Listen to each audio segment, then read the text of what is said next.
Hello everyone, welcome back to my another video. আজকের ভিডিওতে আমি আলোচনা করব ক্লাস 7ম শ্রেণীর গণিত বইয়ের অনুশীলনী 1.1 এর 4 নম্বর অঙ্কের সমাধান।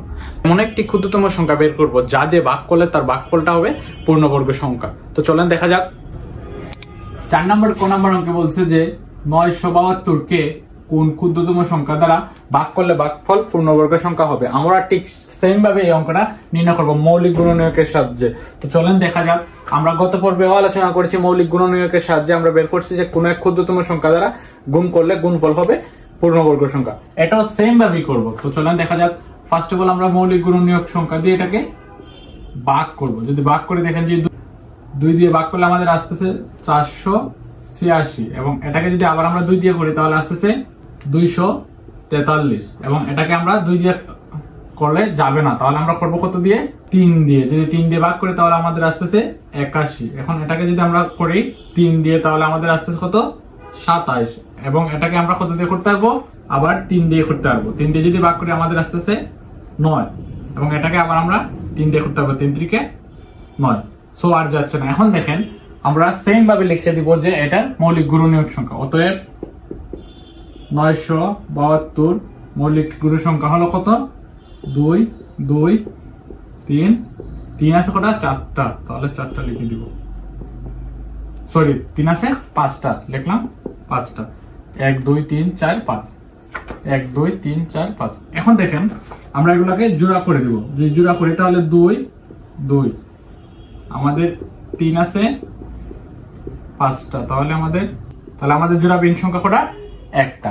এটাই আমাদের আনসার। এই জোড়াবিহীন সংখ্যাটা দিয়ে ভাগ করলে আমরা ভাগফল পূর্ণবর্গ সংখ্যা পাবো। তো সিম্পলি লিখতে পারবো যে সুতরাং 3 হলো জোড়াবিহীন। এখন দেখেন আমরা লিখে দিব অতএব 972 কে 3 দ্বারা ভাগ করলে ভাগফল পূর্ণবর্গ সংখ্যা হবে। এটাই আমাদের আনসার। আশা করি আপনারা এই অঙ্কটা বুঝতে পারবেন যদি আপনারা গত পর্বটা করে আসেন। তাহলে আমরা নেক্সট অঙ্কে যাই, তাহলে আপনারা আরো বেশি ক্লিয়ার হবেন। তো চলুন দেখা যাক। 4 কোন নম্বর অঙ্কে দেখেন বলছে যে 4056 কে কোন এক ক্ষুদ্রতম সংখ্যা দ্বারা ভাগ করলে ভাগফল পূর্ণবর্গ সংখ্যা হবে। তো চলুন দেখা যাক। আমরা মৌলিক গুণনীয়কের সাহায্য করব। 4056 কে আমরা ভাগ করব। যদি 2 দিয়ে করি তাহলে দেখেন 2028 এবং এটাকে যদি আমরা আবার 2 দিয়ে করি তাহলে আসতেছে আমাদের 1014 এবং এটাকে যদি আবার আমরা 2 দিয়ে করি 507 এবং এটাকে যদি আবার আমরা করি 2 দিয়ে তাহলে যাচ্ছে না, করবো আমাদের করা লাগবে 3 দিয়ে। যদি 3 দিয়ে করি তাহলে আমাদের আসতেছে 169। এখন দেখেন এটাকে যদি আমরা 13 দিয়ে করি ভাগ তাহলে আমাদের আসতেছে কত? 13। আপনারা দেখেন এগুলা কিন্তু সবগুলো আপনারা মৌলিক সংখ্যা দিয়ে করা লাগবে। আমরা জানি মৌলিক সংখ্যা কি, আর আমি ফার্স্ট ক্লাসে মৌলিক সংখ্যা নিয়ে আলোচনা করছি এবং বর্গমূল বর্গ নিয়ে সবগুলো আলোচনা করছি। আপনারা যদি ফার্স্ট ক্লাসটা দেখেন তাহলে আপনারা আরো বেশি ক্লিয়ার হবেন। তো চলেন দেখা যাক। এখন আমরা কি করব? মৌলিক গুণনীয়ক গুলা লিখে দিব। অতএব 4056 এর মৌলিক গুণনীয়ক গুলো কি? 2 2 13। এখন দেখেন আমরা জোড়া করে পাই। যদি জোড়া করি তাহলে আমাদের 2 × 2 তারপর আমাদের 13। এখন দেখেন আমাদের জোড়াবিহীন আছে কি? 2 এবং 3, তাহলে আমাদের জোড়াবিহীন 3। তাহলে আমরা লিখতে পারবো কি? সুতরাং 3 আর 2 আর 3 হলো জোড়াবিহীন। তাহলে আমাদের আসতেছে কত? 3 দুগুণে 6। তাহলে আমাদের নির্ণয়ের সংখ্যা হলো 6। যদি 4056 কে আমরা 6 দ্বারা ভাগ করি তাহলে আমাদের ভাগফল পূর্ণবর্গ সংখ্যা হবে। এটা লিখে দিব যে অতএব 4056 কে 6 দ্বারা ভাগ করলে ভাগফল পূর্ণবর্গ সংখ্যা হবে। আবার আমরা এটাও লিখতে পারবো যে অতএব নির্ণয় সংখ্যাটা হলো কত? 6। এখন দেখেন আমরা গ নম্বর অঙ্কে করি। দেখেন গ নম্বর অঙ্কে বলছে যে 21952 কে কোন এক ক্ষুদ্রতম সংখ্যা দ্বারা ভাগ করা লাগবে, যেটার ভাগফলটা হবে পূর্ণবর্গ সংখ্যা।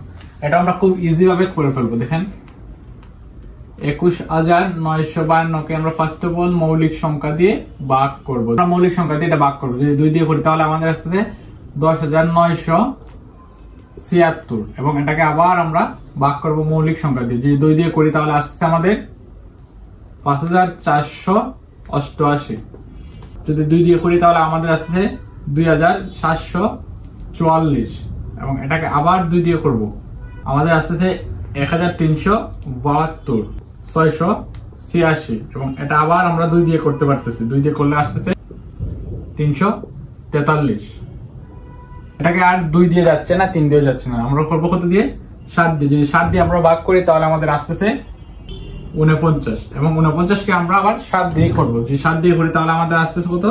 7, 7 7 49। এখন দেখেন আমরা সেম ভাবে কি করব, লিখে দিব যে 21952 এর গুণনীয়ক 2 2 2 এগুলা লিখে দেবো। তো চলেন দেখা যাক।